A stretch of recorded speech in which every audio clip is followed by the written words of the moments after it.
Good day to all. Alistair King, and welcome to another episode of the Fox and the Hedgehog.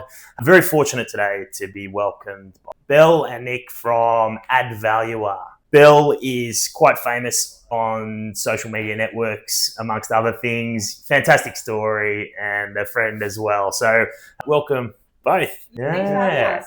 All right, maybe just starting off simply, how did you start Advaluer? I've been a valuer for 20 years now. Wow. I like to say I started when I was 12.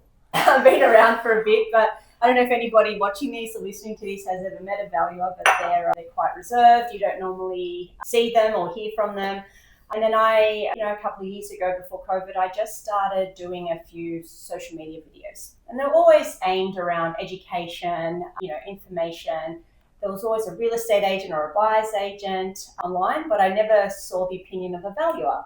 And I thought, okay, that might be something that people might want to know about. Yeah. So slowly it grew, the following grew, the questions grew. And I was doing a lot of private work separately to my employment work. And I turned to my husband and I was like, do you think they'll pay me for this if I went out on my own? Is this type of stuff on the advisory front? And I don't know, let's see. And I never looked back. So it's like if anybody started a business from scratch, it is literally like jumping into cold water and then just swimming. Yeah. So amazing. The waters have warmed. Great to hear that Bel's grown so much that obviously now Nick's joined the firm. But obviously Nick's background's very much on the commercial side. Correct. So do you want to give a background about a long time in property? Yeah, 23 years in commercial property industry. So I started when I was 12 as well. So I always worked in the Sydney CBD and the eastern suburbs fringe. So I worked for various different organisations, listed property trusts, private owners, literally a family, some smaller boutique agencies and your larger boutique agencies like your CBREs and whatnot. So the commercial property industry has seen a lot ups and downs. But fortunate enough that, we're in Sydney. I've worked in Sydney. Some of the properties have, you've seen them change over times and the different cycles, and you're fortunate enough to go through those cycles, Predominantly working on like blue chip assets. Correct, as well. Yeah. So today we were going to talk about three key areas. One is about value. What is value? Everyone wants to understand value because you want to buy well. Second point being location. And the final one, leasing strategies. And just trying to pick out as much of the wealth of knowledge from Bel and Nick in the area. So I suppose the golden question is, how do you define value? Bel, if someone comes to you and they say, how do you value this asset? Do you have a checklist approach, or do you see it as an art versus science? Someone says, how do I add value to my property? Which obviously is the background of your business name. Yeah, it's a mix between the both. When we are valuing residential properties, is a bit more of an art than a science. Residential property, let's just, define it as valuing for the banks. Mm-hmm. Yeah, I've been a mortgage valuer for many years. And I think when we do valuations for the bank, it is always treated as your principal place of residence or as a home, not an investment. So you could be an investor buying an investment property, but it's always valued and treated like a residence. Okay, so a lot of it comes down to comparison. So you do an inspection, and you're noting so much more than the number of bedrooms and bathrooms, and if you like it and if it's your style. We have to be completely objective, and we have to value market value. And I always say market is literally just the people. What people are willing to spend. Correct. For rather than, because just obviously I don't want to talk dumb to everyone, but the other approach is, of course, working out the yield of an asset and, what's the cash flow you can produce from that asset, which is how you value, I would say any other asset, including equities, including debt. That's how you value it, is what's the cash flows that this asset or this property can produce.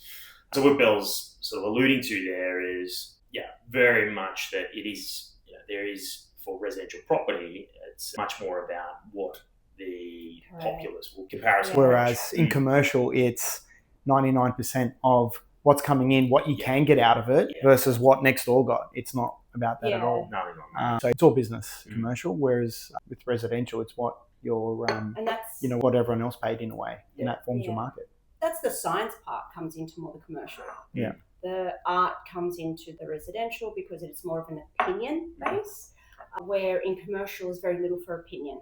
It's based on yields. It's based on the capitalization approach. It's based on, analyzing the rents. Is it gross? Is it net? Are there incentives? So it is more of a science, because just like you do a science experiment, if this plus this should equal that, otherwise the experiment explodes. It's a bit like that when it comes to value in commercial. You've got to use the facts in order to determine the outcome. There is a little bit of opinion in there, because sometimes, as everybody knows, you could have two very similar assets receiving the same, they could have identical tenants in there. And then that's where a bit of the opinion comes in around, location, street exposure, foot traffic, condition, and potential highest and best use of that site later on. So a little bit of an art comes into their zoning, things like that, but the science comes in the lease or the income generated at that time. Versus residential, it's your house, right? That's more of an opinion. I don't know, something you've spoken about prior was like demographic is now playing a huge part, where if you've got an area which is predominantly from the call it Indian diaspora, they've got particular needs, as opposed to the Chinese diaspora might have another set of needs and their value and who you're. So really thinking about who is your, who are you going to be selling this house to in the future, I suppose, is important. How do you usually articulate that to clients, or what sort of insight do you like to give? I'm impressed you listened to. I've taken a few nuggets. That's when it comes to the word market again, is other people. And I always say this, and I like saying it, is that if we can just for a moment treat a home like a product, like a car, like buying an iPhone, it is now a product. You as the homeowner must understand that it's no longer your property. Okay, it now belongs to the next person. Just like you built the car and now you put it out there for someone to buy. You have to know who your market is, so you can market that home to them. You have to understand, the demographics. Who are they?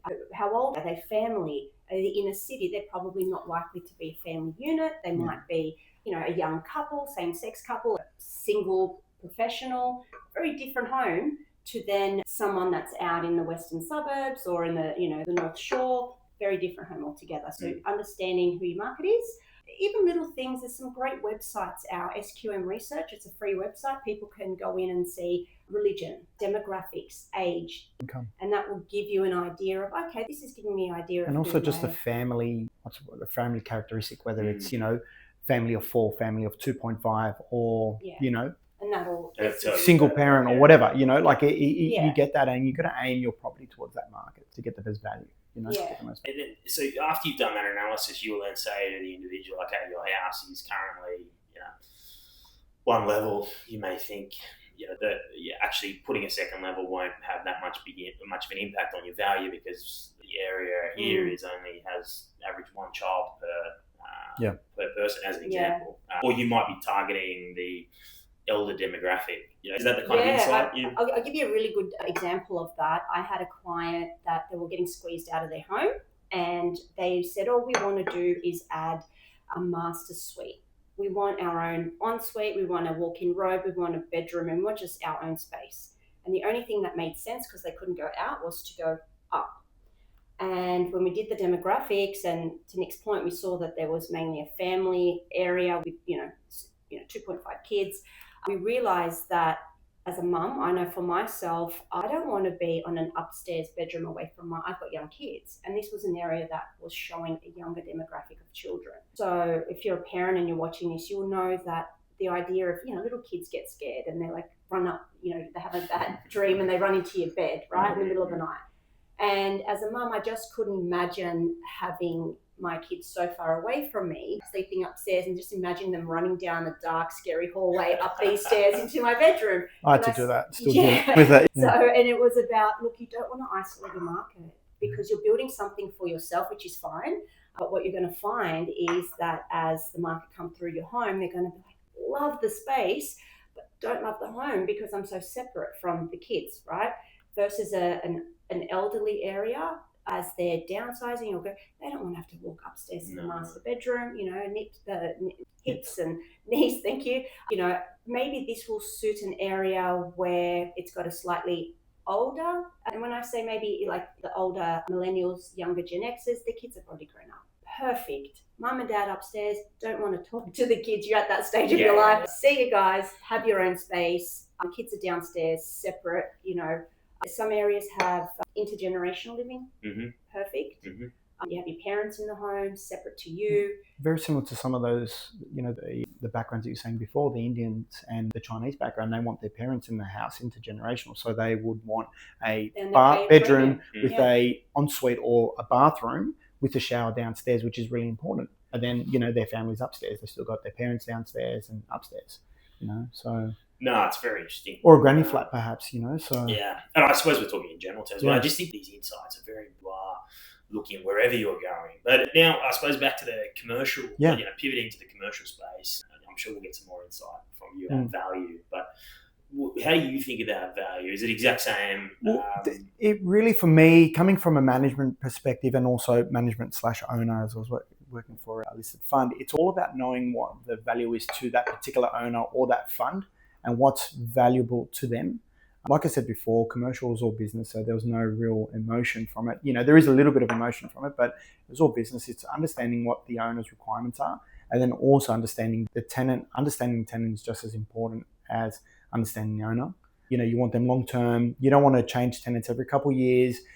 Providing a fit out or contribution to a fit out or incentives, which we can probably go into a little bit more later. But understanding the value, what's valued to the owner. I've worked for private owners that really valued the regular income, the monthly income coming in. And then I worked for, listed property vehicles that loved long-term value. So, giving a little bit of incentive, extra incentive early on was great, was okay, not great, but okay, because it meant that you had a long-term tenant that added value to the buildings. I heard some horror stories about, up to 40% incentives. And as an example, 12 months rent-free. And an investor had spent 12 months trying to rent a space, gave a client 12 months free. After the end of 2 years, the client then disappeared.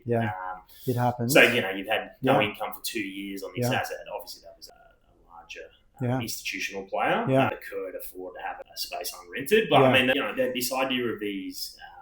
incentives being so high seems extraordinary. But when you've got 30% vacancy rates, Crow's Nest, North Sydney at the moment, what do you see as? Do you see that continuing? Do you think there's going to be those assets are then going to move to residential, particularly? Look, I saw it. I'll go back to the CBD. I did see a lot of high vacancy. Early mid 2015, 2016 along the Western Corridor. Rents were quite low. Incentives, I had to provide massive incentives, and also vacancies were quite high. And a lot of those properties actually got converted to residential along, Sussex Street, Kent Street. They got converted to nice apartments and whatnot, and also further up York Street as well. So they can be converted, but there is quite a lot of works involved converting from commercial to residential. Most of them were actually complete rebuilds. Reconstruction, but again, in your fringe like Crow's Nests and whatnot, your commercial assets, they're going to continue to be tough to lease. What do you think? Speaking from my point of view, I probably would struggle to want to be based there. But is it just mainly location? There are your location's got your location advantages. If you've got a smaller office or smaller business of say 10 to 15 employees, and you don't need to be in a city, working habits are changing. Work from home is popular, probably not as popular as it was 2-3 years ago, but all these big businesses getting everyone back into the office. But it is popular, and it is still, it's going to be here to stay to a certain element, whether it's 3 days a week or 4 days a week. And it's really important. Also, people are changing the way they work and they think. They want to, the work-life balance, and saving 20 minutes, driving into Crow's Nest versus an extra 20 minutes coming to the CBD and back. Not to mention tolls and the cost of parking, and also the space that you can provide in these fringe areas. Let's say Macquarie Park, you can have a huge office. They've got parking for everyone. You've got, your awesome end-of-trip facilities, which, are now an integral part of a leasing building. It's a major attraction now.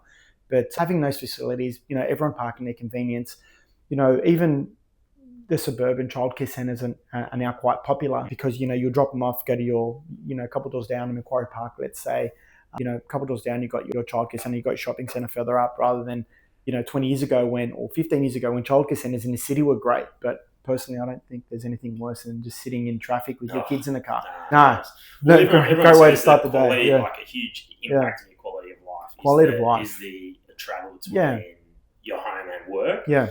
And if you're spending, hour, 2 hours a day, you're stuck in a traffic jam, like nothing worse. So, Billy, that's obviously becoming very important with residential valuations as well. Or is it? I mean, it's all obviously always been. I think I'll just add a little bit extra to that. I think this was that pre-COVID time that we had, the rate per square metre that you'd pay or you'd negotiate on the lease for commercial was really in an office. Like if anybody's watching this, it's literally sitting in an office. Have a look around. It used to be all about bums on seats. Like how many people can we cram in this space? Now I think I've seen, and Nick can also attest to, it is not just so much about how big can we get a space because this is how many bums on seats.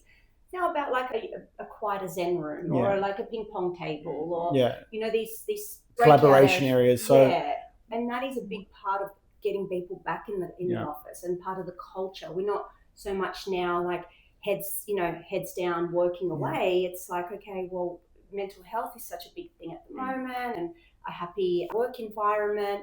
So we are seeing these big office spaces, not just cubicle after cubicle. It is now, I want to go to work because it's cool. So I can really relate to that, having been at Barangaroo. Where I know at Barangaroo it was cubicle, but when you had that and it was full, it was a really bad place to work. Because you've always got people distractions, talking over you, and there's so many distractions where you actually can't get any work done. So you're better off going, in a breakout area or home. So and I can really relate how that usage of the space and how from a values point of view. Just to formalise that, so before COVID, the workspace ratio was about 1:8 or 1:10, right? So that meant one person per 10 square metres or one person per 8 square metres. So that really was quite dense. Westpac's and the big, government agencies had those ratios. And then during COVID, that changed. And then that also affected the vacancy rates in the CBD and some of your real, your Parramatta's and in North Sydney's. So, a lot of people were like, office is dead. Companies are, businesses are giving space back. It wasn't as bad as what we thought because those companies were like, okay, how can we entice people to come back, right? We need to make this nicer. So it became I always say this, the field of dreams. If anyone's seen that, there's a saying, if you build it, they will come. You would build a nice space, a welcoming space so people can come into the office as much as possible, right? So, you had these breakout areas, you had these really cool, kitchens, your end of trips are now, we're going everywhere from, golf simulators to cold, what do you call them, plunge pools. Like, here at Chifley South, that's going to be amazing when Charter Hall finishes that. It's going to be somewhere it's like, I've got this, I've got that. Whereas 10 years ago, it's like, we've got one shower, they're making it more of a place where you want to go back, an awesome cafe nearby or in the foyer or, just offering those services, dry cleaning, the concierge services, just offering that. So you're like, it's not so bad if I go in the office because I can get this and this done or I can do this and this. And that also sparked a bit of resurgence back in the office market, especially in the Sydney CBD. But again, the field of dreams. Charging that premium price for the premium service. Exactly. That's the first time I've heard about cold plunge. There's saunas, cold plunge. Definitely. Hair straightness for girls. Sorry, for everyone. Okay. Boys too, Okay, sorry. The Dyson you're and top line Dyson, I know because I've had to put these in the men's too. It's come out of request. And I'm not going to get more masculine, but we're talking about like ironing, steam irons, not just an iron, a steam iron in all the facilities. Fair. But it's also changing as well. Like we're also, when you're designing things, the end of trip in the facilities is almost a second point to how much space can we get. And it's like, okay, what can we provide? Like, the big institutions, what can we provide for our tenants? We can have a concierge, we're going to have, gender neutral bathrooms, So it's changing and it's fascinating. You got to keep up. If you want your premises to be full, you got to keep up. That's it. If you want to have that asset fully leased, you've got to be thinking about these things, which drives that value and drives exactly. That you may not I won't go into specifics, but one of the buildings recently, just around the corner from here, it was a good building, ticked all the boxes, but we were able to put in a great cafe that's got a bit of a name and a presence about them. And it took a bit of a hit for the first few years on that cafe going in there, but it's like that became the identity of the building. And within 3 or 4 months, the rest of the building started filling up, started doing deals because they heard these guys are going to be there. It's going to be awesome. It's going to be a scene. And yeah, copped a bit of a hit on the rent there, but for the retail, but then the commercial filled up. And, so. Funny you say that. One of my clients did the exact same thing just off here as well. Yeah. And one of the things they did was they actually took a part ownership in the cafe to bring them in and incentivize them. They said, look, we will prop you up. Yeah. Also got the liquor license for it. So, and tried to create a bit of a vibe for at the end of day. People will come and have a drink, and they tried to create that atmosphere, which then drives the muscle memory of saying that's a great spot, rather than there's nothing there, or it's a bit of a dull If you're interviewing building. someone, how good would it be to come to this building? And they're like, that one was there. You're like, So, it's a good way of also capturing talent too. Absolutely. It's not just about getting the people in there, it's capturing the best talent, because you've got an awesome space, a great building, great location. The rest is, financial. Absolutely. So, no, I love it. They're pivoting now to, well, we started on it really about leasing strategies, but maybe, Belle, if you wanted to give us your insight about from an add value business point of view, how do you think about leasing strategies? Is that important when you are valuing, or how do you think about your leasing strategy? I'll cover a little bit, and I think Nick might cover it a bit. If we're talking on a commercial point of view, our valuers, so this is going to be really important, especially in a lot of the space what you do, when people are getting their premises valued for lending. Okay, the first thing the valuer will ask is, can I get a copy of the leases? Right, and they'll search the title, make sure the leases are registered, make sure everything's above board. We're in a residential space. The leases aren't the primary driver of the reason why you're buying the property, right? So as a valuer, it's important to have, we also look into the quality of the tenant. And this isn't, large institutions like Nick's dealing with. This might be your mum and dad just buying a small warehouse with like a mezzanine office. We did one yesterday in Caringbah, like Tarrant Point, full of them. So it is the quality of tenant. How long is the tenant there? What are the terms at the end? Are they at the end of their 3x3? Are they going to vacate? What are the vacancy factors in there? We also do have to absorb, and I think Nick can talk a little bit about this, because it's important that, a bit like your client, when they have these incentives, sometimes you can get a really clever property manager that can help absorb some of the incentive into the outside of the official legal lease agreements. When you hand those documents to the valuer, it looks like they're getting rent almost from day dot, or they absorb it, or they... Let me make that official. So I'm just going to say, as a valuer, I'm going to stop, because not legally, this is all above board, but I guess we have to observe. And I'm not telling you any hacks or roundabout ways as a valuer, but Nick can, because he's... No, it's very important, because ultimately a lot of people, when they're buying something, they need to get money from a bank to improve their returns. They don't have the spare cash lying around, but using a very low cost of capital, which comes from the banks, is important.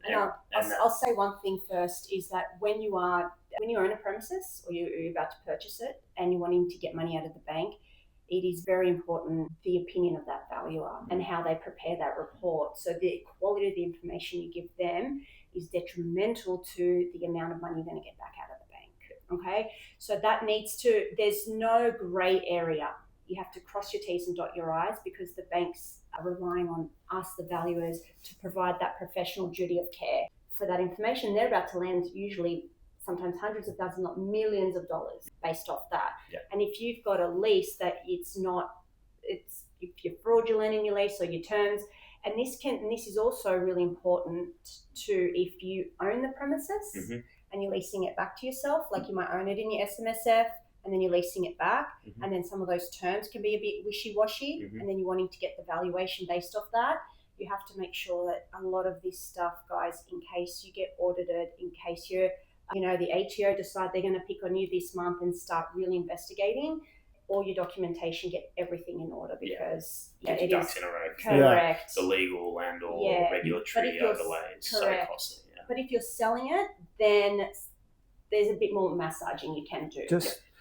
Just to reiterate, so leases are based on the agreement between the landlord and the tenant, but it's based on the property. So when you're going to sell or buy the property, that lease comes with that incentives, an agreement between that landlord and tenant directly. It's not based on the lease. on the premises. So you may not, although incentives are taken into consideration, or they should be taken into consideration on valuations, it's an agreement between the landlord and that tenant. That landlord at that time and that tenant, and may not come across. So if you sell the property, you may have the option to pay out that, or most incentive deeds will have the option to pay out that incentive to that tenant and be done with it, or carry it on to the next landlord. But then they would have to adjust that at settlement. So you've got to be careful. That's why different owners can provide different incentives, right? Just because that guy can provide like you said, 40% incentive doesn't mean that I can do that because I've got no money. And that's information that's not privy to the valuer. That was my point earlier. They should be.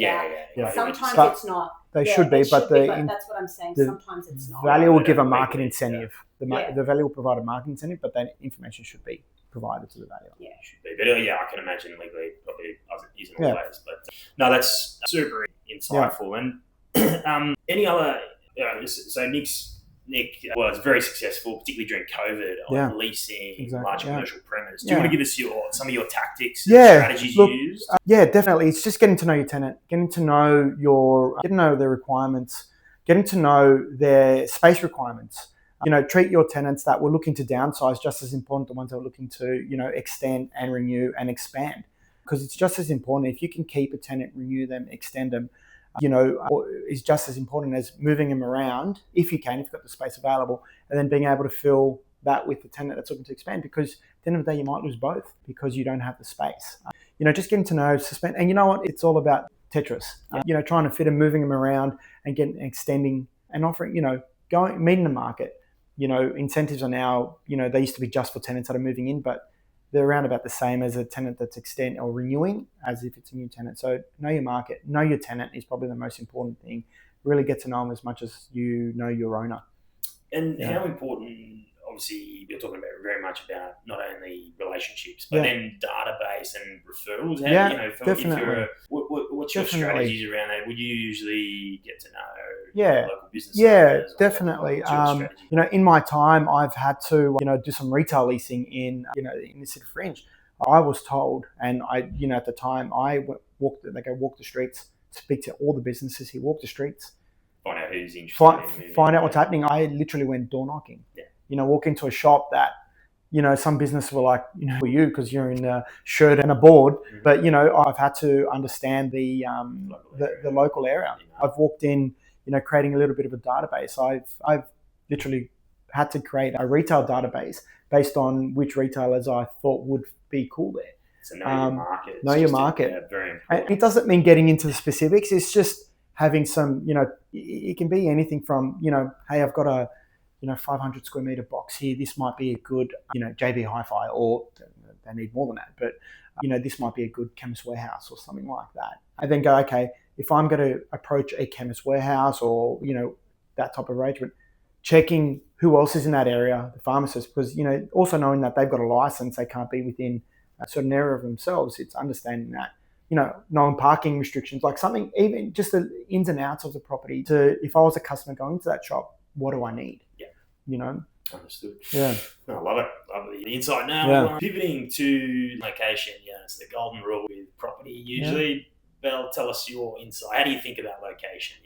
Is location the most important thing? Yeah, it is now. I think in Sydney especially, and it's something that we've seen over the years from the beginning of time.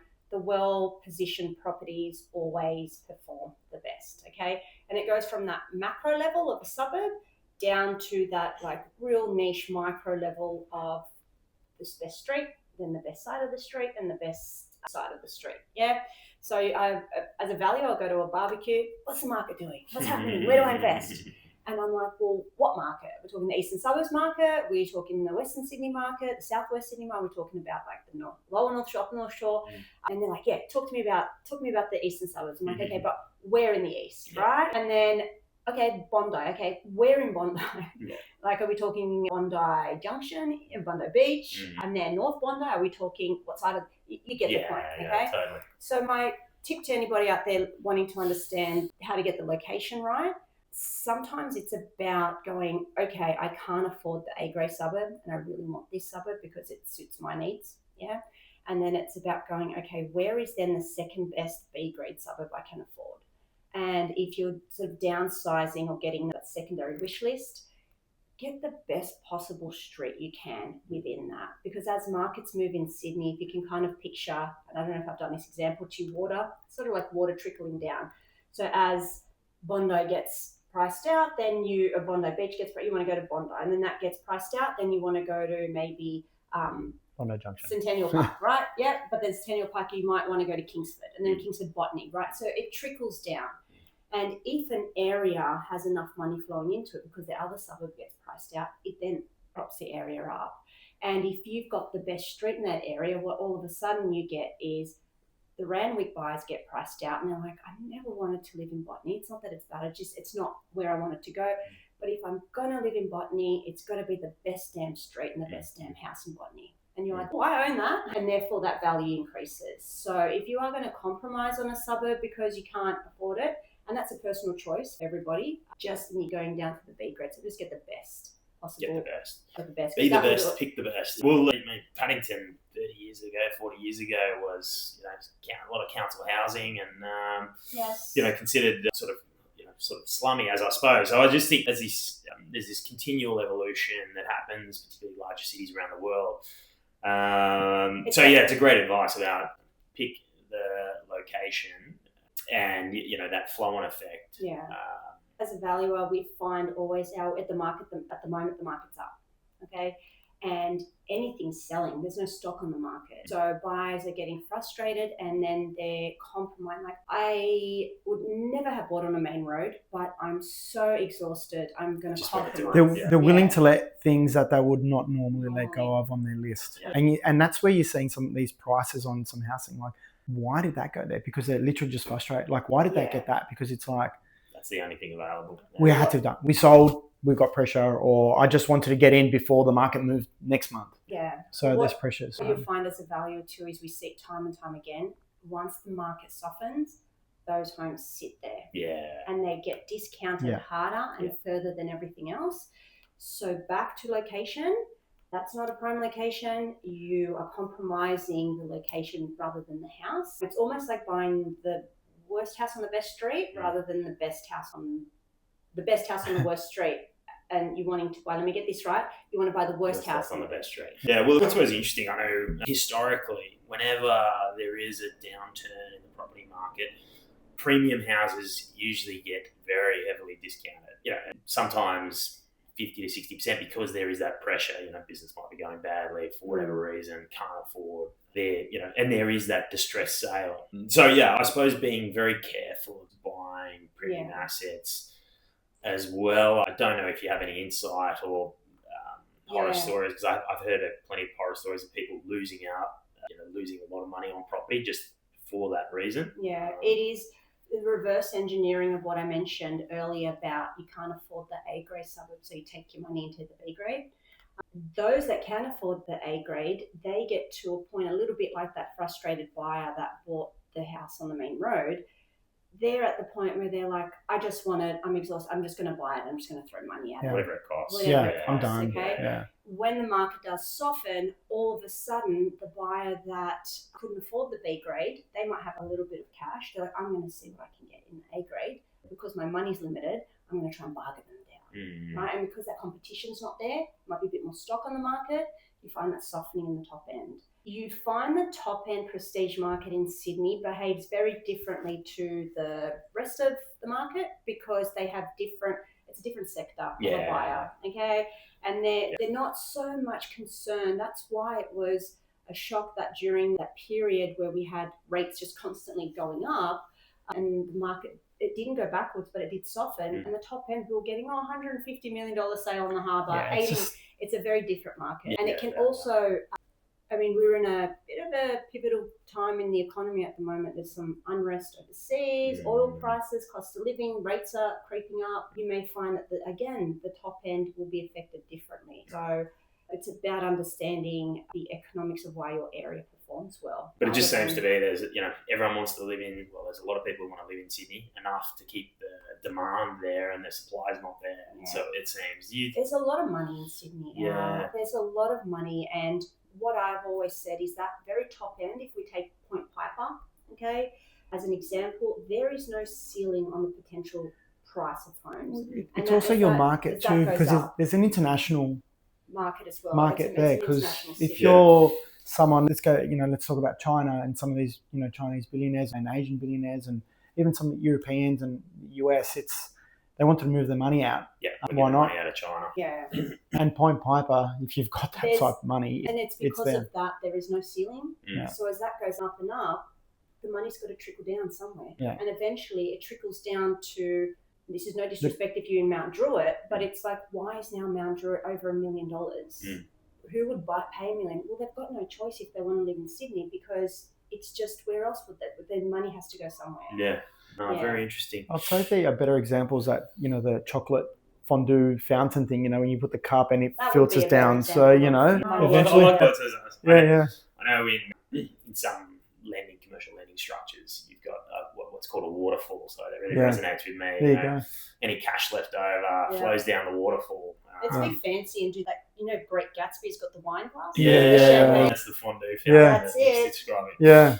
Now, pivoting, I know your expertise is very much tax depreciation schedule. Do you want to expand into that about how any sort of insight as to how people should be thinking about depreciation schedules, anything from a tax side? Because I mean, everyone, particularly if you're an investor, it's so important to get your tax right, and that's a large strategy about negative gearing, etc. Yeah, I just want to add that for those listening, as well as a value, I'm a registered tax agent, so I'm qualified to talk about this and do the reports. But with a depreciation schedule, in a nutshell, for residential, you can't depreciate your principal place of residence. It has to be an investment property. As long as the home's not completely original, we're not talking, an original 1950s home has been untouched. There's generally some sort of renovation works that do qualify for the home we can depreciate. Now, the rules are very, very different for commercial. Every single commercial property to some degree qualifies for depreciation, and a simple rule that 2017, when they were trying to scrap negative gearing, the Liberals were like, well, we don't want to get rid of it, but we're going to tweak it a bit. Yeah, and one of the things they tweaked was the plant and equipment rule, which meant that in residential, you can't claim plant and equipment unless it's absolutely brand new. That's where a lot of people get the misconception that unless it's brand new, you can't for claim the tenant, not for yourself. Yeah. In commercial, they didn't touch it. Yeah. They were like, you could do. So if you've got something that's a little bit older, at least all your plant and equipment still qualify, right? And there's so many commercial properties that don't have a depreciation schedule that they can. So for anybody that doesn't know, a depreciation schedule is literally just capturing that depreciation of the wear and tear of the improvements. So as the property gets older and older every year, it's aging, it's deteriorating, the wear and tear. Somebody like myself will just capture that in a report. And every year your accountant will pick up that piece of paper and go, right, financial year 24-25, we got $10,000 of depreciation. They'll take that off as an expense. Same way you claim your council rates, your water rates, your interest on your mortgage, you claim the depreciation. Like a car. I always say, you drive your car out of the dealership, you've lost money.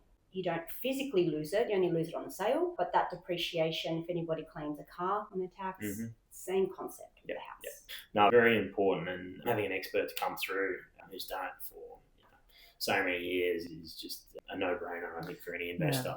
But I just think that tax minimization should be your second strategy when you're an investor. Yeah. The first one should be income. Like, what income can you get from that? Next one is, how can I make the most of my tax? Or, how can I make how can I best maximize my tax return, or, the offsets on this? So, and depreciation schedule is just as important as claiming. It's claiming an expense. Exactly. So you really need to have one done.